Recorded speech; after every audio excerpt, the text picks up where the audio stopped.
안녕하십니까. 네, 오늘 문제는 쉽습니다. 첫 번째 31번. 31번입니다. 31번. 변호사 시험 같은 경우에 공법이기 때문에 과목 자체가 헌법하고 행정법이 같이 포함되어 있고 앞부분에 1번부터 20번까지가 일반적으로 헌법입니다.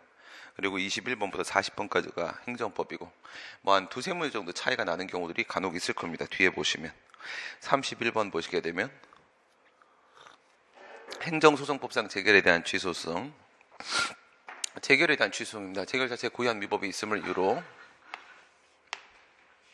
하는 경우에 한한다는 행정소송법 제19조 단서 원처분 중심주의에 대한 규정이 있고요. 재결 자체의 고유한 위법에 관한 다음 판례의 내용 중 옳지 않은 것은 행정소송법 19조 본문이 있고 그리고 단서가 있고 이렇게 되겠죠. 본문 같은 경우에 19조의 표제 자체가 제목이 취소의 대상입니다. 대상 적격이 아닙니다. 대상이라고 되어 있기 때문에 얘가 이제 취소송의 대상이고, 그리고 여기서 지금 얘기하는 건 뭐냐면 대상 적격으로서의 소송 요건에 대한 내용이 나와 있고요. 대상은 처분 등입니다. 2조에 따르게 되면 처분 등에서 처분은 요거는 순수한 의미의 처분 얘기하는 것이고, 이 등은 재결 처분, 재결 얘기하는 것이고, 처분 취소하고 재결 취소이 모두 다 가능합니다. 이런 상황에서 단서 부분에 보게 되면 원처분 중심주의에 대한 규정을 두고 있습니다. 원처분 중심주의 띄어쓰기 이렇게 들어가게 되면 이거는 이런 상황 얘기하는 거죠. 이게 재결이라고 쳤을 때, 이게 처분이라고 쳤을 때, 여기서 1번 영역이 있고 2번 영역이 있고 이렇게 있으면 1번 영역은 처분하고 재결하고 겹치는 부분이고요. 그 다음에 2번 영역은 재결만의 고유한 영역입니다.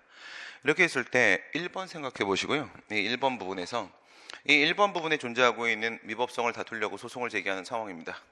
이렇게 되게 되면 처분 등에 대한 소송을 제기할 수 있으니까 저 안에 위법이 있다라고 주장을 하면서 처분 취소도 제기할 수 있고 재결 취소도 제기할 수 있고 둘 다 제기할 수 있겠죠.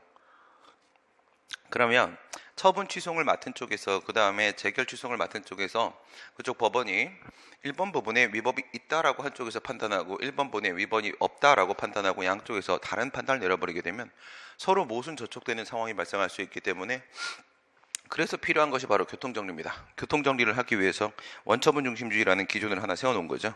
반대는 재결주의고요. 재결 자체에 고유한 위법이 있을 때만 그 재결 취소를 제기할 수가 있는데, 행정심판청구가 부적법하지 않음에도 각하한 재결, 부적법하지 않다 그러니까 심판청구가 적법하다는 얘기죠. 청구 요건을 모두 갖춘 상황이다. 그럼 본안 재결을 해야 되는데, 그런데 각하 재결했다는 거예요. 그럼 각하 재결은 위법하겠죠. 그럼 청구 요건에 대한 판단 부분에서 미스가 발생을 한 겁니다. 청구 요건에 대한 부분은 이것은 절차 요건이죠. 행정심판의 재결에 있어서는 청구 요건은 절차적 요건이 되기 때문에 저와 같은 요건 재결, 각하 재결 같은 경우에는 절차상 하자가 발생했다 이렇게 볼 수가 있을 테고, 심판 청구인의 실체 심리를 받을 권리를 박탈하는 것으로서 이 부분이 아주 특이한 부분입니다. 그러니까 공부가 되면 될수록 이게 도저히 이해가 안 될 텐데, 실체적 심리를 받을 수 있는 권리를 박탈한 것이다. 이 부분이 바로 뭐냐면 각하 재결에 대한 취소를 제기할 수 있는 협의의 소익이 인정된다 이렇게 얘기를 하는 거예요. 교수님들은 인정하지 않으십니다. 재결에 대해서 각하 재결에 대한 취소를 제기해서 이겨버리면 승소 판결을 받게 되면 어떻게 되냐, 행정심판을 받을 수가 있어요. 근데 지금 나 지금 어디 있습니까? 나 지금 서초동에 있습니다. 그러니까 나 지금 이미 법원까지 왔어요. 법원까지 와 있는 상태인데 여기서 각하를 깨버리고 나서 다시 행정심판위원회로 돌아가가지고 다시 행정심판을 받을 실익이 과연 있겠는가? 의미가 없다는 거죠. 거기서 질 거예요. 100%. 그러니까 공격받았잖아요. 행정심판위원회 나한테 지금 공격받았어요. 공격받아서 지고 나서 내 사건을 맡아버리게 되면 행정심판위원회는 사람인 이상 당연히 기각합니다. 당연히 기각해요. 기각을 하게 되면 또 소송을 와야 됩니다. 그래서 각하 재결에 대한 취소는 협의 소익이 없다는 게 일반적인 견해인데 우리 판례는 법대로 갑니다. 어쨌든 행정심판을 받을 수 있는 권리가 있지 않느냐. 재결에 고유한 하자가 있는 경우에 해당한다. 요거는 이 부분 얘기하는 거죠. 절차상 하자, 주체 절차. 형식의 하자 세 가지 같은 경우에는 고의한 위법이라고 무조건 볼 수가 있겠죠. 여기에는 이견이 없고 재결 자체가 취소의 대상이 된다. 재결 취소를 제기할 수 있다. 맞는 얘기죠. 이거는 우리가 그동안 계속적으로 얘기했던 대로 요건 재결로서의 각하 재결 이렇게 보시고 각하 재결 보시고 그 다음 두 번째 본안 재결 이렇게 보시면 본안 재결 3개 나눈다고 했죠. 첫 번째 전부 인용 재결이 이렇게 있을 수 있고 그 다음에 일부 인용 재결이 있을 수 있고 그 다음에 기각 재결이 있을 수 있고 일부 기각이라는 건 나누지 않습니다. 일부 인용 자체가 일부 기각입니다. 이렇게 들어가게 되면 주체, 절차, 형식, 그 다음에 내용의 하자. 여기에는 주체, 절차, 형식의 하자 당연히 존재할 수 있겠고 내용의 하자는 존재할 수가 없습니다. 여기서는 내용의 하자가 존재할 수 있는데 얘들이 공통적으로 고의한 위법이 발생할 수 있는 경우는 그것이 직권심리주의에 위반돼서 본안 심리를 했을 때 그 다음에 처분사유 추가 변경, 처사추변에 위반되는 본안 재결을 했을 때 이런 상황이 있을 수 있겠고 그 다음에 여기서 또 하나 새롭게 나올 수 있는 것은 원처분이 제3자요 행정행위일 때입니다. 이 경우에는 존재할 수가 없습니다. 이 경우 같은 경우에는 사정 재결이 나왔을 때 그리고 추가적 불이익이 발생했을 때 이런 경우에는 고의한 위법이 있을 수 있습니다. 의약품 제조 품목 허가 처분에 대한 원처분이 상대방이 아닌 제3자가 행정심판을 청구했습니다. 그러면 이 얘기는 무슨 말이에요? 제3자 심판이죠? 그럼 행정행위가 제3자효 행정행위다. 제3자효 행정행위이기 때문에 제3자 심판을 제기했을 것이고요. 제3자 심판을 청구를 했습니다. 재결청이 원처분에 취소하는 행성 재결을 했다. 취소를 했습니다. 전부 취소를 했고요. 이렇게 들어가면 이거는 전부 인용 재결이 되겠죠. 지금 보신 대로 전부 인용 재결에서는 원처분이 제3자의 행정이 상황입니다. 이런 상황이면 고의한 위법이 인정될 수가 있겠고 원처분의 상대방은 그 재결에 대해서 항고송을 제기할 수밖에 없는데 이 경우에 원처분의 상대방이 누굽니까? 이게 재결의 제3자입니다. 재결의 제3자. 제3자 심판이 들어가게 되면 그게 인용되었을 때 불복을 하면 제3자 소송을 제기하게 될 것입니다. 제3자 심판, 제3자 소송. 그래서 처분의 상대방, 처분의 제3자, 재결의 상대방, 재결의 제3자는 서로 대립된 이해관계를 맺고 있기 때문에 제3자 심판과 제3자 소송으로 넘어가게 될 텐데 이 경우에 위 재결은 원처분과 내용을 달리하는 것이어서 재결의 취소를 구하는 것은 원처분에 없는 고의한 위법을 주장하는 것이 된다라는 얘기입니다. 원처분이 제3자의 행정이라는 전제를 깔고 있고요. 행정청이 골프장 사업계획 승인을 이렇게 들어갔습니다. 골프장입니다. 골프장 사업계획 승인을 얻은 자의 사업시설 착공계획서를 수리한 것에 불복하여 골프장이면 수리료한 신고죠. 골프 연습장이면 자기한결적 신고입니다. 골프장은 수리료한 신고입니다. 인근 주민들이 그 수리 처분의 취소를 구한 수리는 준법률 행위적 행정요소 수리입니다. 준법률 행위적 행정요소 수리. 골프 연습장하고 비교를 해야 되겠죠. 연습장은 자기한결적 신고고 재결청이 처분성의 결의를 이유로 위 취소 심판 청구를 부적법하여 각하함에도 불구하고 이를 각하하지 않고 심판 청구를 인용해서 취소 재결을 했다면 재결 자체에 고유한 하자가 있는 곳이다.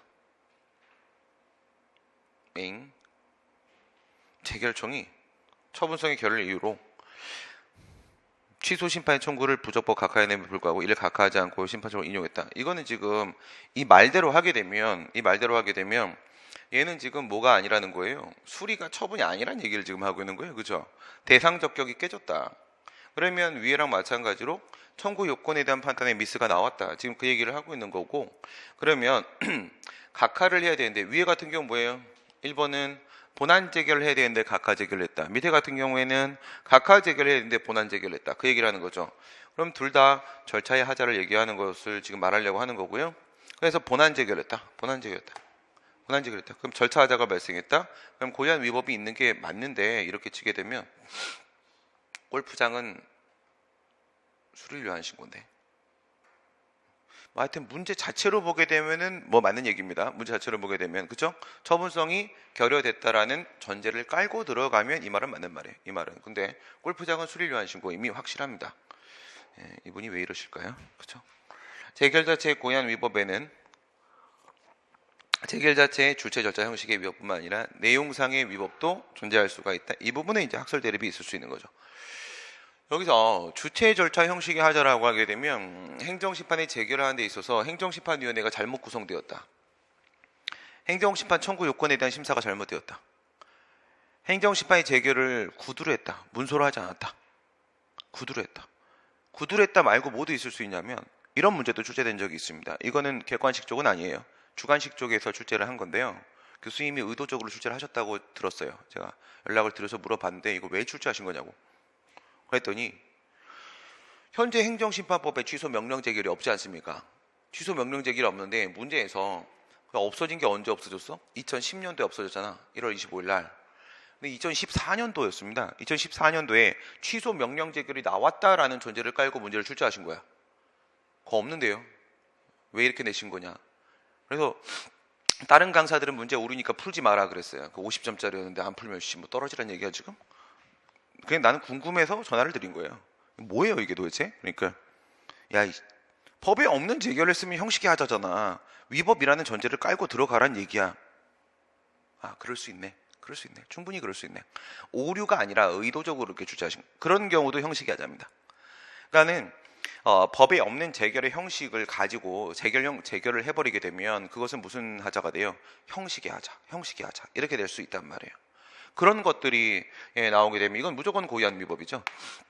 그런데 이런 내용의 하자 같은 경우에는 고의한 위법이 과연 인정될 수 있겠는가 이런 얘기가 왜 나오는 거죠? 얘 같은 경우 원처분하고 아무 관계가 없잖아요. 얘 같은 경우에는 원처분하고 맞닿은 부분이 있다는 거죠. 그래서 고의한 위법이 인정될 수 있겠나 문제가 생기겠지, 그렇죠? 이 부분에서 지금 얘기를 하는 건데 보시다시피 고의한 위법이 있는 경우들이 존재할 수 있겠죠. 네. 그 다음 보시면 네, 포인터를 여기다 뒀구나. 공무원이 원고에 대한 감봉 1월에 징계 처분을 관할 소청심사위원회가 견책으로 변경하는 소청 결정을 내렸다. 소청심사위원회 소청 결정이 뭐예요? 특별행정심판이죠. 특별행정심판. 이것도 역시 행정심판의 재결입니다. 원고가 위 소청 결정 중에 견책에 처한 조치는 재량권의 일탈하면 뭘 주장하고 있습니까? 내용의 하자. 내용의 하자를 지금 주장을 하고 있는 거죠. 위협하다는 사유를 들어서 다툰다면 위 소청 결정 자체에 고의한 위법이 있는 경우냐? 없는 경우죠. 일부 인용 재결, 감봉을 견책으로. 파면, 해임, 강등정직, 감봉 견책. 감봉을 견책으로 하게 되면 일부 인용이고 일부 인용에는 내용상으로는 고의한 위법이 없다. 그 얘기고 그 다음 보시면 공원관리청 A는 불법으로 국립공원에 시설물 설치한 갑에 대해서 문제가 틀렸죠. 틀린 문제입니다. 틀렸고 자연공원법 제31조 1항에 따라 철거 명령을 하였다. 이를 이행하지 않자 행정대집행법에 따라 대집행을 하고자 한다. 이에 관한 다음 설명 중에 옳지 않은 것을.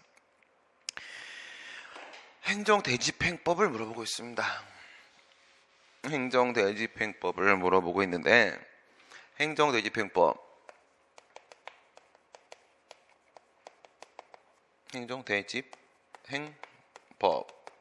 이렇게 들어가게 되면 1조는 당연히 목적이고요. 그리고 나서 2조에는 행정대집행의 요건 이렇게 나오잖아. 그 다음에 3조 1항, 2항, 3항 이렇게 들어가죠. 4조 그 다음에 5조 그 다음에 6조 그 다음에 7조 그 다음에 8조 이렇게 들어가 보시게 되면 3조 1항에서는 얘는 계고에 대한 그 다음에 2항 같은 경우에는 대집행 영장에 의한 통지 확정 3항 같은 경우에는 생략 긴급한 경우에는 1, 2항 전 2항을 생략할 수 있다.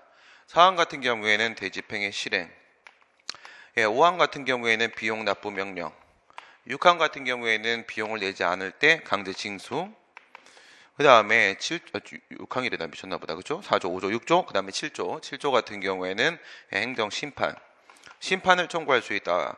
8조 같은 경우에는 소송 위에 있는 심판은 소송 제기를 방해하지 않는다.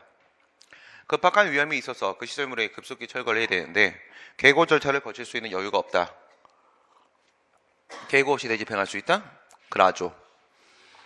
그래서 이건 그랑조인데 그라조니까 이거 얘기하는 거야. 이거 긴급한 경우엔 전 2항에 1항, 2항 전 2항이면 1항, 2항 계고하고 대집행 영장 통지를 생략하고 할 수 있는 경우도 있을 수 있는데 그 중에 계고 얘기한 거니까 뭐 그럴 수 있죠. 대집행 계고를 함에 있어서 대집행 행위의 내용 및 범위는 대집행 계고서에 의해서 특정되어야 되는데 계고 전후에 송달된 문서를 가지고 그걸 확정지을 수 있다면 불특정의 하자를 치유할 수 있다. 이건 뭐예요? 그 문서 하나만 가지고 판단 내리는 게 아니죠. 전후에 송달된 문서들을 이것만 그런 게 아니라 모든 상황이 다 그렇죠. 종합해가지고 판단 내릴 수 있고 하자 치유가 인정될 수 있는데 여기서 특이한 부분은 뭐예요? 이건 하자 치유 맞아요. 하자 치유 맞는데 하자 치유는 보통 사후적 요인에 의해서 하자가 치유가 되는 건데 이건 사전적 요인이잖아요. 사전적 요인. 그러니까 전에 송달된 문서를 가지고 지금 송달된 문서의 부족한 부분을 채워 넣겠다라고 얘기하는 것이어서 이건 사전적 요인에 의한 하자의 치유라고 지금 얘기를 하는 거여서 그 부분이 좀 특이한 부분입니다. 이럴 수도 있습니다. 이럴 수도 있는데 보통은 사후적 요인이죠. 사후적 요인. 보통은 사후 보완이죠. 근데 이거는 사전적 요인에 의한 하자 치유를 얘기하고 있다. 하자 치유 맞습니다. 틀린 얘기 아닙니다. 이런 것도 있을 수 있어요. 그러니까 약간 왔다 갔다가 있어요. 그러니까 여러분 문제 풀다 보면 이런 거 있어요. 행정규칙이다 그랬는데 법규성이 인정되냐 안 되냐 이런 거 불문한다 이런 얘기 할 수도 있고요. 법규명령도 아닌데 행정규칙인데 행정법원에 포함된다 맞는 말이 될 수도 있어요. 광의설 협의설에 따라 그럴 수도 있어요. 근데 이제 여기서 조심해야 될 부분은 뭐냐면 그렇게 학설에 따라서 견해 대립이 없는 부분이 어디 있습니까? 그렇죠? 제가 뭐 예를 들어서 제가 신이라는 얘기도 있고요. 제가 간첩이라는 주장도 있어요. 그리고 제가 이미 일탈하는 얘기도 있고요. 견해는 무조건 다 대립해요. 그런 건 없어요. 그죠? 고래가 생선이란 얘기도 있고, 저 바구니가 사람이란 견해도 있어요. 다 있고. 또 이상한 데 숨는다. 아무튼간, 견해는 다 대립이 있을 수 있습니다. 그럴 때는 뭘 봐야 되냐면 이게 없어요. 그러니까 문제 볼 때 무조건 여기 봐야 돼요. 문제 부분에서 판례에 의한다, 판례에 의하지 않는다, 이 말이 나오는지를 봐야 돼요. 만약에 저 말이 없으면 판례로부터 자유를 얻은 거예요. 자유를 얻었으면 이런저런 견해 대립은 다 있을 수 있는 겁니다. 이런저런 견해 대립은. 저 부분 여러분들이 체크하시고 가야 되고요. 사전적 요인에 의한 하자 치유 얘기입니다. 공원관리청 A가 제1차 계고 처분 후에 2차 계고 처분을 행한 경우에 2차 계고 처분은 새로운 철거 의무를 부과하는 것이 아니야. 이 부분이 항상 안타까워. 이건 좀 너무하시는 부분이라고 생각합니다. 정신은 이제 차리실 때도 됐다. 이런 주장을 합니다. 대집행을 하겠다는 기한의 연기 통지에 불과한 것이기 때문에 갑은 2차 계고 처분에 한 곳을 다툴 수 있다. 2차, 3차, 4차는 뭐예요? 처분이 아니죠. 대집행 실행을 하는 시점을 뒤로 미룬 것밖에 없는 거예요. 그것 때문에 법적 효과가 새롭게 발생하는 건 없는 겁니다. 그런데 그러면 비교해 보세요. 그러니까 이거는 진짜 그냥 IQ가 200 미친 사람이에요. 이렇게 되면 IQ 200 미친 사람이 세상에 어디 있어요? 그럼 미친 사람이잖아요. 그렇죠? 다 200은 넘잖아요. 그렇죠? 그리고 집에 다 집사 한 명씩은 있잖아요. 그렇죠? 집에 다 차 뭐 한 10대씩은 있잖아요. 그렇죠? 그렇잖아. 아닌 사람이 어디 있어? 그렇죠? 200 미치 어디 있어? 200 미치. 1차 계고는 철거 의무 부과합니까? 1차 계고도 철거 의무 부과 안 합니다. 철거 명령에 의해서 철거 의무가 부과되는 것이고 계고 처분은 어떤 법적 효과를 발생시킵니까? 계고 처분의 법적 효과는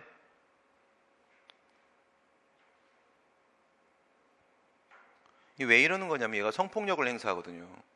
아주 폭력배입니다. 폭력배, 성폭력. 이름이 성실이야, 성실이. 무지하게 성실해서.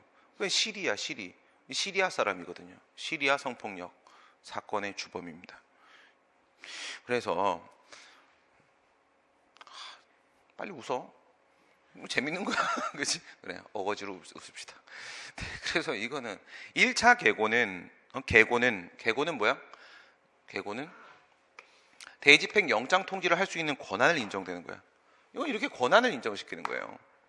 국가 쪽에다가 행정청에게 대집행 주체에게 대집행 영장 통지를 할 수 있는 권한을 인정하는 겁니다. 국가 쪽에 권리를 발생시키는 거야. 권리를.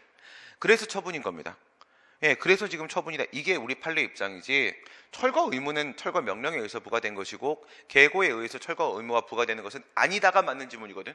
아니다가 맞는 지문인데 이걸 맞는 지문이라고 하게 되면 둘은 충돌한 거예요. 그럼 교통정리가 필요하고 원처분 중심이 적용할까? 이건 틀린 겁니다. 어쨌든 2차 계고 같은 경우에는 기간만 뒤로 연장시키는 그냥 이렇게 바보같이 출제하시는 분도 계시기 때문에 교수님을 온달이라고 부르면서 맞는 지문으로 보셔야 됩니다. 이렇게 출제하시는 분이 간혹 계세요. 예, 그분은 견해가 대립한 게 아니라 틀리신 거거든. 근데 이건 맞게 보셔야 됩니다. 그게 문제 푸는 기술이에요. 예. 틀린 건데 맞게 봐야 되고 맞는 건데 틀리게 봐야 되는 경우들이 좀 있거든. 예. 판례를 기준으로 객관적으로 봐도 그런 경우들이 있는데 받아들여야 됩니다. 객관식 시험이기 때문에 어쩔 수 없는 부분이 있어요. 계고 처분을 거쳐서 대집행 실행이 완료된 경우에 원칙적으로 계고 처분의 취소를 갈 범상이익은 가지지 않는다. 그렇죠. 이거 너무 많이 나오는 얘기죠. 철거 명령이 이렇게 나오고 나서 그리고 나서 이렇게 계고 확정, 대집행 영장 통지, 대집행 실행, 그리고 비용 납부 명령 이렇게 하게 되면 항상 핵심은 이 친구잖아요. 대집행 실행 이 친구가 되니까 어떻게 하자는 얘기야. 여기에다가 소송을 제기하든 여기에다가 소송을 여기에다가 소송을 제기하든 여기에다가 소송을 제기하든 철거를 막으려고 소송을 제기하는 거예요. 철거가 이미 이루어져서 종료가 돼버리게 되면 목적 달성 불가. 목적 달성 불가, 이미 목적 달성. 그건 소의 이익이 없잖아요. 목적 달성 불가. 그래서 법률상 이익이 인정될 수가 없습니다. 대집행 비용은 국세징수법의 예에 따라 징수할 수 있다. 이런 문이 간혹 출제가 되는데, 얘 같은 경우 요거 얘기하는 거예요. 6조. 6조 얘기하는 건데, 요걸 5조다 이렇게 출제하는 경우도 있고, 그 다음에 민사소송을 제기해야 된다 이렇게 출제하는 경우도 있어요. 강제징수가 되면 더 간이한 방법이 존재하기 때문에 민사소송 인정될 수 없죠. 타력 강제력. 예, 그래서 요 6조에 대한 문제들이 또 출제가 됩니다. 보시면 3번 행정소송법의 당사조정에 관한 설명. 도시 및 주거환경정비법에 따라서 주택재건축사업정비조합 상대로 해서 관리처분 계획안에 대한, 지금 무슨 말을 하고 있니 얘 지금. 조합, 우리의 조합은 통일이죠. 우리의 소원도 통일이고, 통일 외에 무엇이 있습니까? 그렇죠. 어저께 수업 시간에 제가 계속 그런 얘기를 했는데, 제가 아는 형님이 어저께 북한에 갔어요. 월북. 큰일 난 거지. 그치? 월북한 거야, 월북. 월북했다고 했지, 내가 어제 수업 시간에. 합법적으로. 북한 특사로. 그래서 내가, 나도 그냥 계속 정치할걸. 그럼 나도 오늘 북한 가 있을 텐데. 얼마나 행복할까? 북한 사람한테 맛있는 것도 얻어먹고. 그렇잖아. 나 지금 여기서 뭐하니? 이 아침에? 막 이런 얘기야. 그래요. 지금 하는 일 열심히 해야죠. 하나만 파세요, 하나만. 내가 지금 정치하다가 10년. 이쪽이 지금 20년이야? 이걸 더 오래 했어? 이렇게 넘어오니까 아쉬움이 언제나 남아요. 그렇죠? 하나만 파십시오. 하나만. 그래야 북한 갈 수 있어요. 북한 가고 싶잖아, 다들. 가고 싶을 겁니다. 거기 냉면 얼마나 맛있는지 알아? 주택재건축정비사업조합. 행정청이에요, 행정청. 행정청입니다. 상대로 관리처분 계획안에 대한 조합 총회 결의에 효력을 다투는 소송은 행정소송법 당사종에 맞다. 맞아요? 그러죠. 이거 있잖아. 조합이 있는 상황이잖아요. 토지 소유자가 직접 하는 상황이 아니잖아. 이렇게 되면 조합을 설립하기 위한 조합 설립 추진위원회에 대한 구성 승인 이거 있죠? 구성 승인. 그 다음에 조합 설립 인가 나오잖아요. 그 다음에 사업 시행 계획에 대한 인가 나오잖아요. 그 다음에 관리처분 계획에 대한 인가 나오잖아요. 이렇게 했을 때 인가, 특허, 인가, 뭔가, 특허지, 특허인가, 인가 이렇게 되잖아요. 근데 얘네들이 좀 특이하잖아요. 얘네들 같은 경우에 가학상 인가예요. 가학상 인가기 때문에 사업 시행 계획을 수립하는 총회 결의라거나 관리처분 계획안에 대한 총회 결의라거나 이런 건 기본행위고, 그다음 이게 가학상 인가 이렇게 되는데, 근데 요게 인가 나와 버리게 되면 우리가 이걸 어떻게 보냐면, 판례가 이 기본행위는 누가 한 겁니까? 기본행위는 얘는 조합원이 한 거예요. 조합원 총회에서 조합원이 한 건데, 인가가 나와 버리게 되면 이거는 처분이야 이렇게 됩니다. 이거는 처분이야, 계획 처분이다. 얘는 누가 한 겁니까? 조합 이렇게 되는 거예요. 조합이 한 거라고. 조합이 처분이야 이렇게 처리가 되죠. 네, 그리고요 여기서 지금 관리처분 계획안에 대한 조합총회견 이거 있어요. 이거 얘기하는 거지. 이건 너무 쉽잖아, 그죠? 얘는 공법행위요, 사법행위요. 공법상 합동행위죠. 같은 방향의 의사합치. 저 계획안에 대해서 합동행위. 계획안에 대해서 같이 동의한 거기 때문에 이건 공법상 합동행위니까. 공법상 계약, 공법상 합동행위, 비권력적 공법관계에 뭘로 다툽니까? 당사자 소송. 지방자치단체가 보조금 지급 결정을 하면서 일정 기간 내 보조금을 반환하도록 하는 교부 조건을 부과했다. 부관 붙였죠? 기간 지나면 그때까지 다시 돌려도 보조사업자의 지방자치단체에 대한 보조금 반환 의무는 보조사업자가 지방자치단체에 부담하는 공법상 의무, 부관, 공법행위잖아. 그렇죠? 처분이잖아요, 부관은. 그러니까 부관은 주대행정행위의 내용의 일환으로 나오는 거니까 죽었다 깨나도 공법상 행위가 맞고요. 그걸 통해서 부과된 의무니까 공법상 의무가 맞고요. 그럼 그때 되면 돈 돌려줘야 되죠. 보조사업자에 대한 지방자치단체의 보조금 반환 청구 소송은 당사소송 맞죠. 돈을 달라고 하는 겁니다. 이건 뭐 처분을 다투는 건 아니잖아요. 자기가 처분하는 사람인데, 그렇지? 원고가 누가야? 원고가 지방자치단체입니다. 지방자치단체 자기가 처분하는 사람이기 때문에 행위소송이라는 것은 존재할 수가 없어요. 돈 달라고 하는 거니까 당사소송이 될 수밖에 없고요. 공법상 의무죠. 이건 유명한 하천법 사건이죠. 관계법령상 하천법 시행으로 하천구역으로 편입되어 국유로 되었으나 그에 대한 보상 규정이 직접적인 보상 규정이 없었죠. 관련 규정을 유추 적용했었던 사건이죠. 보상 청구권이 시효로 소멸되어 보상을 받지 못하는 토지들에 대해서 시도지사가 손실보상을 하도록 규정하고 있는 부칙에서 그렇게 돼 있었어요. 점프 세네. 위 관계법령에 의한 손실보상 청구권이 법령성의 요건이 충족되면 당연히 발생하는 경우에 이거는 법률을 근거로 해서 직접 보상 청구권이 바로 인정되는 상황이에요. 보상 규정이 있으니까. 관계법령에 의한 손실보상금의 지급을 구하는 소송은 당사소송이다. 이건 뭐야?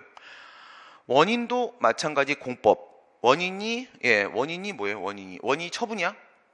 손실보상은 원인이 공권력 행사해야 되잖아. 그치? 공공필요? 적법한 공권력의 행사. 재산권에 대한 의도적 침해, 특별한 희생, 보상 규정. 이렇게 되잖아요. 법률이야, 법률. 법률은 공권력 행사야? 그러지. 법규 명령도 공권력 행사잖아요. 법률 당연히 공권력 행사죠. 그래서 공권력 행사에 의해서 자신의 토지가 뺏긴 겁니다. 뺏긴 거고요. 원인도 공권력 행사, 공법적 원인, 그 다음에 결과도 하천법이라는 공법을 근거로 인정되는 공법상 권리죠. 그래서 이거는 민사소송이 아니라 당사소송이 되는 겁니다. 당사소송에서 원고가 피고를 잘못 지정한 경우로 보이는 경우에 피고 경정은 원고의 신청에 의하여 하므로 법원으로서는 원고의 피고 경정의 신청이 없는 경우에 소를 각하하면 족하고 성명권을 행사해서 원고로 하여금 정당한 피고로 경정하게 할 필요는 없다. 뭐 정확한 얘기한 게 아니라 뭐 얘기했어요? 필요라고요. 필요. 그러니까 피고 경정 14조 생각해봐. 14조 13조 피고 적격, 14조 피고 경정. 근데 당사소송에 당연히 준용이 되고 여기도 피고 경정이 있고, 그렇지? 피고 경정이 있는데 뭐라고 얘기하는 거야? 원고의 신청 필요합니다. 처분권주의 적용되니까 반드시 필요하죠. 그러면 신청 안 하면 끝나냐 이거야. 성명권은 행사해야 돼요. 성명권은 제가 뭐라고 했습니까? 피고 틀려먹었을 때, 관할 틀려먹었을 때 각하하지 않는다고. 그건 사람답지 않잖아요. 그런 거 각하하면 트래시 취급당합니다. 아니, 피고하고 관할은 충분히 보정할 수 있는 부분이잖아. 그렇죠? 바꾸면 되는 거잖아. 바꾸면. 그런 부분이기 때문에 이거는 관할을 잘못 지정해버리게 되면 이송시켜 주고요. 그 다음에 피고를 잘못 지정해버리게 되면 피고 바꾸는 거는 처분권주의 적용되는 게 맞으니까 성명권 행사에서 성명권 풀어서 밝게 설명해 주다. 이거예요. 유도한다고 설명해 주네. 얘기해 줘요. 빨리 바꾸겠다고 말해. 바꾸겠다고. 말했다. 그럼 바꿔줄게. 이렇게 허가 결정해 줘요. 이걸로 각하하면 사람도 아닙니다. 당사자소송의 경우에도 취소의 직권심리 원칙을 규정한 26조가 준용돼. 행정소송이잖아요. 행정소송에서는 일반적인 너와 나 사이의 둘의 싸움인 민사소송과 달리 실체적 진실을 밝혀야 될 필요성이 무엇보다 크다. 그래서 진실을 밝히기 위해서 직권심리가 적용되는 거잖아. 이것도 행정소송이잖아. 그렇기 때문에 여기도 당연히 직권심리가 적용이 되는 게 맞습니다. 법치행정의 원리에 관한 설명 중에 옳은 것은 법률유보 원칙에서 법률에는 국회가 제정한 형식적 의미의 법률만 인정한다는 것은 2차 대전 이전까지죠. 이거는 형식적 법치주의 하에서 법률의 위임에 따라 제정된 법규명령, 위임 입법도 포함하는 게 현재 2차 대전 이후의 실질적 법치주의 하에서의 모습이죠. 요거하고 또 뭐가 있어요? 위헌법률 심사제도가 도입되었다. 이게 가장 특징적인 두 가지 범위죠. 양적으로 확대되고 질적으로 엄격화되었다. 양적으로 법규명령 포함하고 질적으로 위헌법률 심사제도가 도입되었다. 지방자치 행정에 있어서 침입적 행정을 법률의 수권 없이 조례에 근거하여 행할 수 있다. 오예. 네. 무슨 말일까요? 가능한 얘기입니까? 침입적 행정? 예, 이런 문제 좋네요. 깔끔합니다. 이게 뭐 말하는 거예요? 지방자치법 제22조 단서 얘기하는 거죠. 단서. 단서에서 권리 제한 의무부가 벌칙조례, 걔네들 같은 경우에 법률에 위임이 있어야 된다라고 했잖아요. 법률에 위임이 있어야 된다는 것은 법률에 근거가 있어야 된다. 법률 유보 원칙이 적용된다라는 말이죠. 예, 침입적 행정 저걸 보고 바로 뭐가 떠올라야 돼? 권리 제한 의무부가 벌칙, 이게 떠올라줘야 됩니다. 법률 유보 원칙과 관련하여 의회 유보 원칙에 따르는 경우에 법률 유보 원칙 중요사항 유보설. 본질 성설에 따르게 되면 단순히 법의 근거가 있어야 된다 말고 형식적 의미의 법률의 근거가 있어야 된다라는 의회 유보도 포함이 되죠. 의회 유보 사항을 행정 입법에 위임하는 것은 가능하지만 이때는 엄격한 요건을 갖춰야 된다. 왈왈 망망 이거죠. 의회 유보면 당연히 의회가 제정한 법률에 근거를 둘 때만 인정하겠다는 건데 어떻게 위임을 합니까? 이건 애당초 이건 말이 앞뒤가 안 맞고요. 그렇죠? 행정상 즉시강제는 행정상 즉시강제는 왜 하는 거예요? 소비가 급하게 줄었어요 지금. 그래서 빨리 즉시강제를 해야 됩니다. 이게 지금 우리나라에 지금 내수가 지금 문제가 생겼어요. 그렇죠? 그래서 뭐예요? 소비급보, 이게 바로 즉시강제죠. 즉시강제 실체상한계, 소극성, 비례성, 급박성, 보충성. 소비급보죠.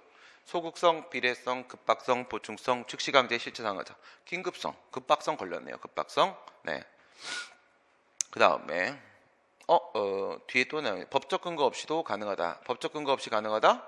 이게 틀렸네요. 긴급성은 맞는데 겁나 침입적인데? 이건 당연히 법률유보 원칙 적용되죠. 법률이 공법적 단체 등의 정관의 자치법적 사항을 위임하는 경우에 의회 유보 원칙은 적용되지 않는다. 의회 유보 원칙 적용되지 않고, 이거는 뭐야?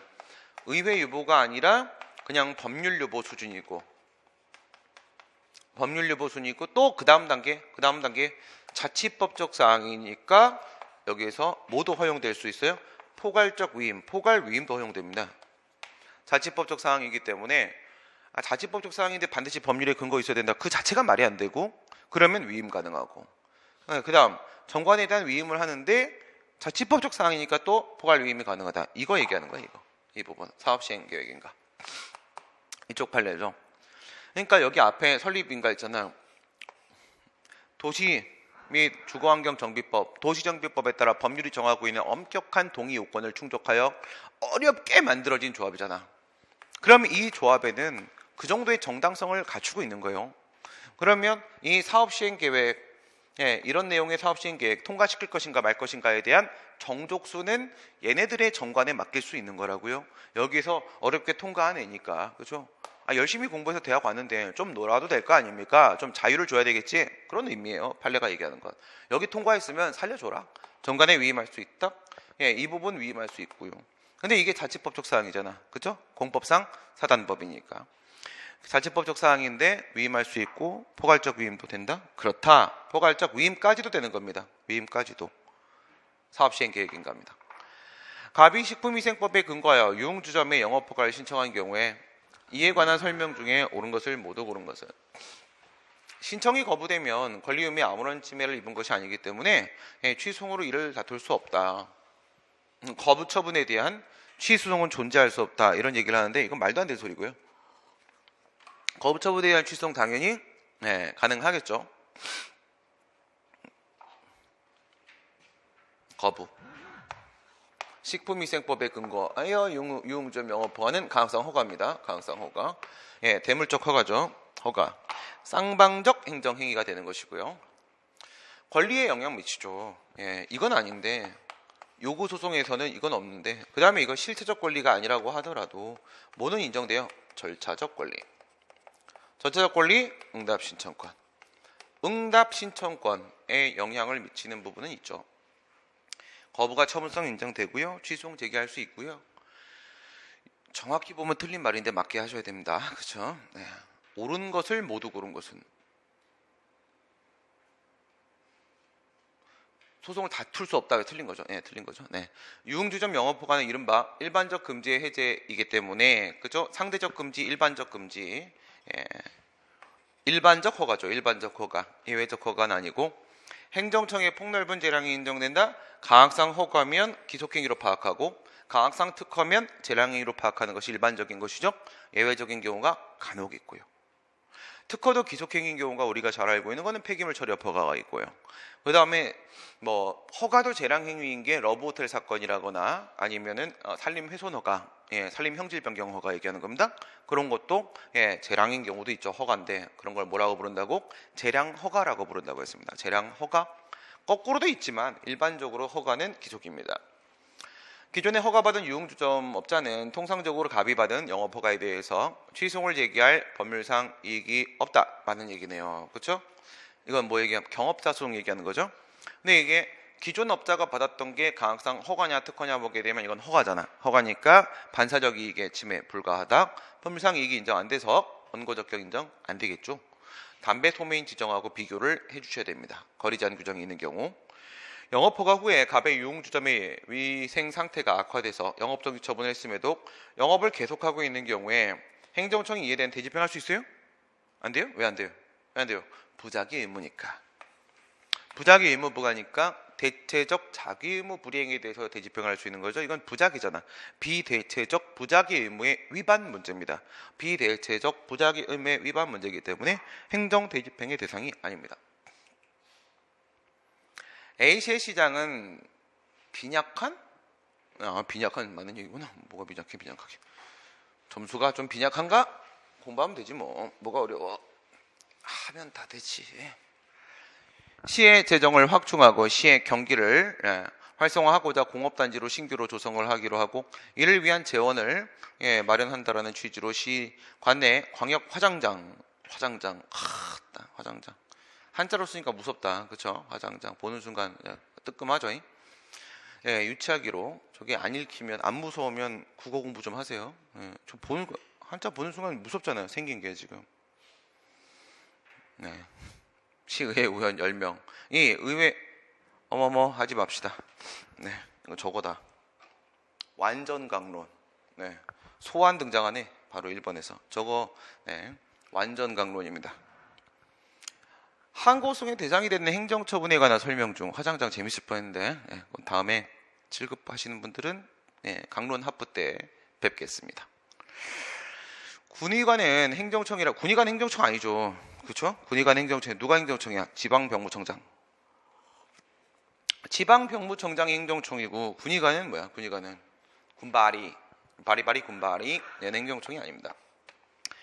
행정청이라고 볼 수가 없고 신체 등위 판정 몇 급 받았어요? 난 눈 나쁘다고 2급 받았어요. 2급. 네. 나 1급 받아서 북한으로 침투시켜줬으면 좋겠는데 2급 받았고 결국 북한 바로 앞에까지가 있었죠. 네. 딱 거기 철조망 바로 앞에서 근무했어요. 네. 너 이상한 소리 하려고 그러지? 네. 신체 등위 판정 자체만으로 저거는 1급, 2급, 3급 받으면 뭐합니까? 요 근처잖아. 그치? 요 옆이지. 그거 신검 봤는데 그러네. 그러네. 요 근처네. 전혀 생각 안 해봤네. 받으면 그냥 1급 받았어 막 이러고 어떤 놈이 옆에서 친구 같이 가고 하면 나 4급 받았어 그러면 축하한다. 술 한잔 하자. 뭐 이렇게 하는 거잖아요. 술 먹는 자리입니다. 그거 가지고 법적 효과가 발생하는 건 없죠. 권리 의무가 정해지는 게 아니고 병역처분에 의해서 비로소 이거죠. 지방병무청장이 병역처분이 나와야지만 병역법상의 의무가 부과가 되는 겁니다. 어떤 구체적 내용으로 병역 의무를 이행해야 되겠는지에 대한 문제는 병역 처분이 있어야 되고 병역 의무의 종류가 정해지는 것이기 때문에 군의관의 신체 등위 판정은 욕이 나올 뿐이다. 처분이 아니죠. 권리 의무에 영향을 미치는 건 아니고, 도시 및 주거환경 정비법에 의한 주택 재개발 정비 사업조합은 뭘 자꾸 정비를 하려고 그래. 네, 그쵸. 개인정비 이거죠. 위로 치게 되면 개인정비 가장 행복한 시간, 자는 시간이죠. 조합원에 대한 법률관계에서 적어도 특수한 존립 목적을 부여받은 특수한 행정주체, 그렇죠.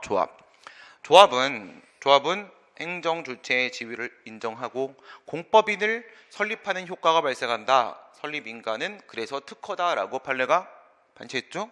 얘는 행정주체가 맞고요.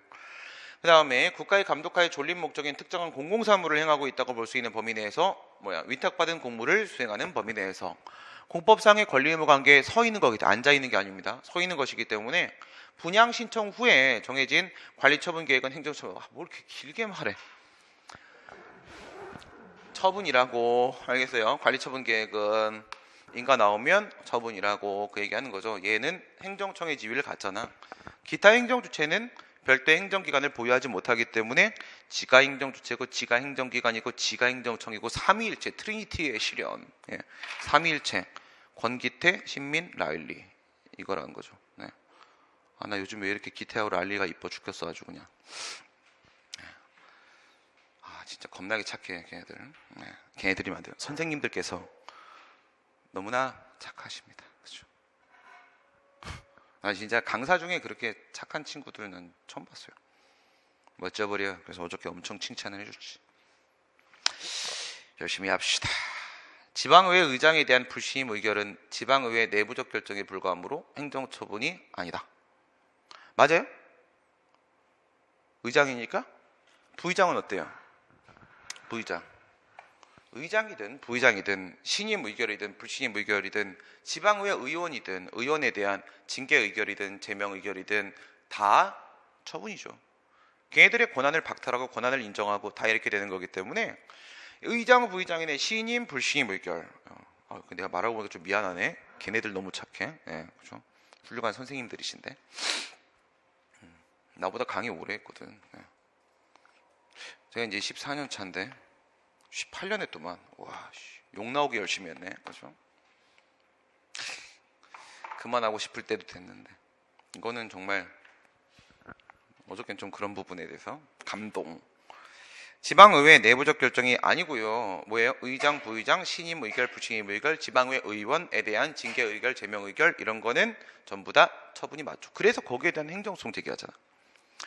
한국자산관리공사의 공매통지는 뭐예요? 공매통지는 절차 요건, 공매 결정은 내부행위, 공매 이거죠. 공매는 대리죠. 대리. 네. 여성분들은 대리 부를 때 반드시 여자분으로 보내달라고 말씀을 하셔야 됩니다. 알겠어요? 세상이 너무 흉흉해 합니다. 어저께 충격 많이 받았어요. 아직 뉴스를 못 봐서 어저께 거를 11시 넘어서 수업 끝나고 생일 파티에 끌려갔기 때문에 못 봤는데 우리 학교 선배이면서 또한 우리 당의 대통령 선거 후보였던 그 형님께서 또 문제가 있었잖아. 그렇죠? 좀 많이 가슴이 아팠습니다. 근데 계속 그런 얘기해요. 아니 그 여자가 좋아? 그럼 빨리 매력을 발산해. 빨리 향수 뿌리고 나를 좋아하게 만들어. 이렇게 해서 서로 좋아라 하면 끝나는 거잖아. 그렇잖아요. 싫다는데 왜 건드려? 싫다는데 그건 좀 정말 이해가 안 되기 시작하는데 그래 그 정도로 끝나는 걸로 합시다. 민주당이 걸렸으면 이제 자유당은 폭발당할 겁니다. 그렇죠? 폭파될 거라고 예상하고 있습니다. 정치권으로 넘어간 거죠. 이제 공이 폭파하고 선배님의 희생으로 희생? 아니지. 잘못한 거지. 혼나시고 혼날 건 혼나야죠. 그게 맞는 거예요. 공매의 요건이 아니라 공매 사실 자체를 체납자에게 알려주는 데 불과한 것으로서 통지받은 상대방의 법적 지위나 권리 의무에 직접 영향을 주는 게 아니라고 할 것이므로 행정처분이 아니다. 그렇죠? 통지는 절차 요건, 결정, 공매 결정은 내부행위, 공매는 처분. 이거죠. 공매는 처분. 공매는 대리기사 부를 때 조심하세요. 위험합니다. 금융감독원장으로부터 문책 경고 이 표현이야. 경고라고 하게 되면 행정지도예요. 경고. 이거 말고도 우리 뭐 알고 있어요? 불문경고. 그치? 불문경고. 경고는 행정지도예요. 판례 따르게 되면 맞아요. 예, 행정지도거든. 근데 처분이니까 이렇게 되는 거야. 그러면 생각해봐. 행정절차법 48조죠. 48조에는 행정지도를 보시게 되면 2항에 뭐가 있다고? 불이익조치 금지 원칙에 대한 규정이 있죠. 반대로 해석하라고 했죠. 불이익조치가 예정돼 있으면 그것은 더 이상 행정지도가 아니라 처분이다. 이렇게 해석되는 거라고 했잖아. 그래서 금융기관의 임원이 일정 기간 금융업종의 임원 선임의 자격 제한을 받도록 관계법령이 규정돼 버리잖아. 법에 뭐가 나와 있어? 경고받으면 불이익해진다라는 말이 있잖아. 법에. 그러니까 불이익 조치가 예정돼 있는 상황이죠. 그러면 저건 단순 행정지도가 아닌 거예요. 단순 행정지도가 아니라 공권력 행사로서 처분이다. 문책 경고는 권리의무에 직접적인 영향을 미치는 행정처분이 맞다. 그래서 항상 뭘 보라고 했어? 지도, 권고, 조언, 경고 일단 행정 지도의 모양새를 띠고 있으면 그럴 땐 여러분들이 불이익 조치가 있는지 보시라고. 행정행위 분류. 행정청의 주택 재개발 정비 사업 설립 인가는 아까 얘기 나왔죠? 설립 인가는 뭐라고 했어요? 특허. 보충적 행위로서인가 아니고.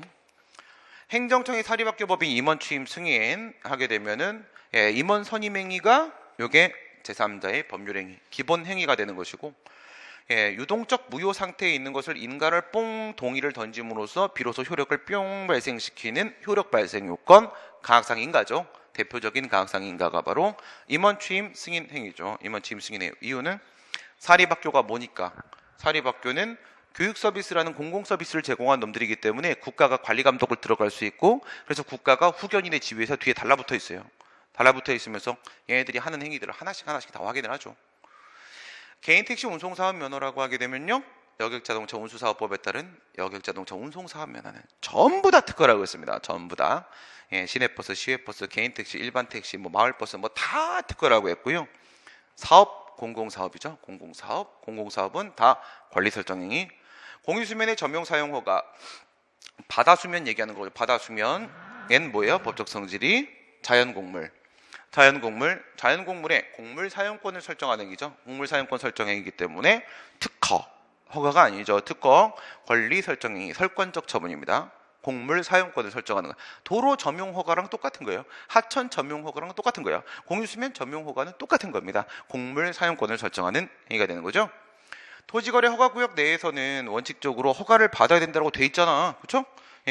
허가를 받아야만 토지거래 계약의 법적 효과가 발생을 하는 거예요. 얘가 인가의 출발을 알렸던 놈이죠. 가학상 인가. 전면적으로 금지시키고 특정한 경우에 예외적으로 이렇게 들어가면 이건 예외적 허가가 아니고 인가. 가학상 특허가 아니고 인가. 알겠어요? 예외적 허가가 아니고 인가. 특허가 아니고 인가. 이거죠, 인가. 9번. 청소년보호법 시행령 별표. 과징금 처분 기준, 과태료 처분 기준에 따라 과징금 부과처분과 과태료 부과처분을 받았다. 동시에 수고했네. 많이 나갔겠다. 그렇죠? 과중하다고 생각해 다투려고 하는데요. 과징금 부과처분에 대한 취소를 제기했습니다. 과징금 부과처분의 위헌 위법 여부가 처분 기준. 재판의 전제가 되는 경우에 법원은 이에 대한 위헌 위법 심사를 할 수가 있다. 뭐 얘기하는 겁니까? 이 법원은 대법원 아니어도 되죠. 1심 법원, 2심 법원 다 각급 법원. 하급 법원도 뭐 할 수 있습니까? 위헌 위법 명령 규칙 심사 할 수 있죠. 처분 기준 정한 게 뭐야? 처분 기준 정한 게 시행령이다, 시행령. 법규 명령입니다. 위헌 위법 명령 규칙 심사. 이거 지금 법규 명령이죠. 저건 안 됩니다. 중앙행정심판위원회는 위헌 위법 명령 규칙 심사를 못 하죠. 걔네들은 시정조치 요청권만 있습니다. 행정심판법 59조. 과징금 처분 기준에 정해서 청소년보호법 시행령 규정은 대외적으로 국민이나 법원을 구속할 힘이 있는 법규 명령에 해당을 한다. 내용은 뭐예요? 처분 기준이니까 행정규칙, 형식은 시행령입니다. 법규 명령 형식의 행정규칙인데 시행령이죠. 시행령이면 법규 명령으로 인정을 하는 게 우리 판례 입장. 갑이 과태료 부과처분에 불복하여 해당 행정청에 이의 제기를 하는 경우에 행정청 관할법원에 통보를 해야 되고, 관할법원은 행정소송 절차에 따라서 재판을 한다. 앞부분은 맞죠. 그렇죠? 질서위반 행위규제법에 따르게 되면 제20조죠. 그러게 되면 이게 며칠이에요? 60일. 60일 안에 이의 제기를 하게 되면 과태료 부과처분의 효력은 소멸하게 되고, 그러게 되면 그 사실을 관할법원에 행정청은 알려줘야 되고, 알려주면 비송사건 절차법에 따른 행정소송 절차가 아니죠. 이거는 비송 절차입니다. 그래서 소송 절차가 아니고 과태료 재판은 결정으로서 이루어지는 그런 재판을 하게 된다라고 했습니다. 과태료 재판 당사자가 누구랑 누구예요? 과태료 받은 친구하고 검사죠. 검사. 그렇죠?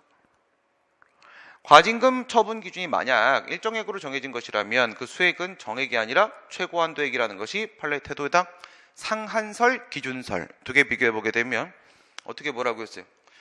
법률이 재량행위면은 법규명령도 재량행위가 돼야 되니까 상한설.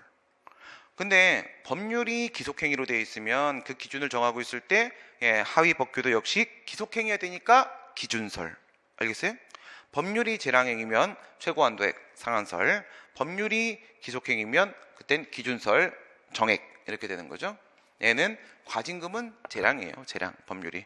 그래서 최고한도액이죠. 과징금과 함께 과태료를 부과하더라도 이중처벌금, 이거는 처벌이 하나도 없어요. 과징금도 형법 41조에 있는 게 아니고 과태료도 형법 41조에 있는 게 아니기 때문에 처벌이 한 개도 없는데 어떻게 이중처벌이야? 일중처벌도 아니에요. 일중처벌도. 그렇죠? 영중처벌입니다. 영중처벌. 무슨 소리야 그게? 그렇죠? 멍멍이죠. 수용 손실보상에 대한 설명.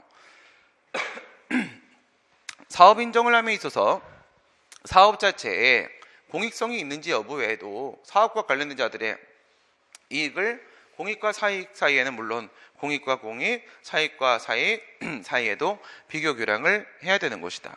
이건 뭐 얘기하는 거냐면 공익사업을 위한 토지 등의 취득 및 보상에 관한 법률 토지보상법 제20조 20조의 사업인정. 사업인정에 보게 되면 사업인정은 특허예요. 특허인데 사업인정에 보게 되면 이런 말이 나와요. 공공필요 이런 말이 나오거든요. 우리 손실보상할 때 얘기하는 공공필요, 공익이 존재하고 또 비교역량해야 됩니다. 비례원칙상 그 공익이 사인의 재산권 박탈을 정당화할 정도로 상당히 우월적이어야 되는 것이거든요. 비교역량이 필요하다. 그런 얘기를 한 공공필요. 요거 말하려고 지금 하는 얘기고요. 사업 인정을 함에 있어서 이해관계인의 의견을 듣지 않은 하자가 있을 경우에 이러한 하자는 수용재결의 행정처분인 사업인정 단계에서 다퉈야 되기 때문에 선행처분인 사업인정의 쟁송기한의 불가쟁력 발생, 이를 이유로 수용재결의 취소를 구할 수는 없다. 하자승계 얘기하는 거죠. 하자승계. 그러니까 선행처분으로 뭐가 나왔다? 사업인정, 그 다음에 조서 작성이죠. 토지조서 물건조서 작성, 그 다음에 협의취득이죠. 그 다음에 네 번째 단계, 그게 수용재결이죠. 공용수용 절차 1단계에 있는 사업인정 이게 있고요. 그 다음에 4단계에 있는 수용재결이 이렇게 있고요. 이렇게 보게 되면 얘들의 효과를 생각해 보세요. 사업 시행자한테 사업 인정은 무엇을 인정을 시키게 되냐면 공용 수용권을 설정해 줘요. 남의 땅을 뺏을 수 있는 권리를 인정합니다. 그래서 특허예요. 그리고 사업 인정이 이루어지게 되면은 그 토지 안에 있는 사람들 같은 경우에는 그 토지에다가 공작물 같은 거 설치하고 이렇게 할 수 없어요. 얘네들은 토지에 대한 보전 의무, 토지 소유자들은 그대로 둬야 됩니다. 여기 이제 사업 들어올 거기 때문에 거기서 딴짓하면 안 돼요. 토지에다가. 이런 효과를 발생을 시켜요. 수용재결 나오게 되면 어떻게 됩니까? 사업 시행자한테는 그 토지에 대한 소유권을 인정을 시키게 되고, 토지 소유자한테는 뭐예요? 얘한테는 보상 청구권을 인정을 시키게 되고, 서로 법적 효과가 전혀 다릅니다. 따라서 하자승계론에 따르게 되면 하자승계가 안 되고, 토지 수용 시 지급되어야 될 정당한 보상에는 공익사업으로 인한 지가상승분에 대한 개발이익은 포함되지 않습니다. 그렇죠? 보상, 토지 소유자한테 주는 돈이죠. 토지 소유자한테 주는 돈으로서의 보상 안에는 개발이익은 포함되지 않죠. 개발이익은 누가 먹는 거예요? 이건 사업시행자 돈이에요. 이건 사업시행자가 먹는 거지 토지 소유자가 먹는 게 아니고, 당해 공익사업으로 수용당하지 않은 채 사실상 개발이익을 향유하고 있는 인근 토지 소유자의 관계에서 평등원칙 침해는 인정된다. 그렇지 않고, 토지 수용 재결에 대한 소송이 보상금 증가함에 관한 것일 경우에는 토지 수용을 필요로 하는 항고 소송이 이게 아니죠. 항고 소송을 제기하는 게 아니라 여기엔 뭐가 있어요? 형식적 당사소송이라는 표현을 쓰지는 않았습니다. 판례가. 아직 판례는 이런 표현을 쓰지는 않았죠. 그래서 사업 시행자나 토지 소유자를 서로가 서로를 상대로 증액 청구를 하게 되면 그럼 토지 소유자가 사업 시행자를 상대로 감액 청구를 하게 되면 사업 시행자가 토지 소유자를 상대로 해서 제기하는 보상금 증감 청구성이죠. 보상금 증감 청구성. 이것만 인정되는 거지. 이거 항고소송 제기하게 되면 어떻게 해야 돼? 무한 반복 게임 나온다고 했습니다. 무한 반복 게임. 그렇죠? 그래서 이건 그 옛날에 토지수용법이 항고소송을 제기하라고 한 적이 잠깐 있긴 있었습니다.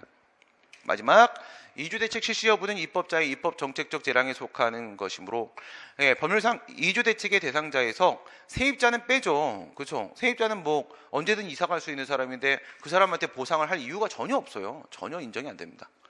세입자의 재산권을 침해해서 위헌이라고 할 수 없다. 그렇죠. 그러니까 이주대책은 우리 판례가 뭐라고 봐요?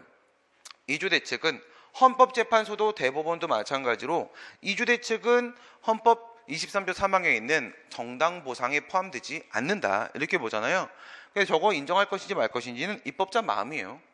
근데 이제 토지보상법 78조에서 입법자가 사업시행자에게 이주대책의 실시 의무를 부과해 버렸어요. 그래서 사업시행자는 재량이 아니죠. 사업시행자한테는 의무사항이 되는 거고, 다만 사업시행자의 입장에서는요, 이주대책 실시는 의무사항인데 그 기준과 범위는 재량이죠. 기준과 범위는. 네, 이렇게 되는 겁니다. 네, 오늘 여기까지 하도록 하겠습니다. 수고하셨습니다.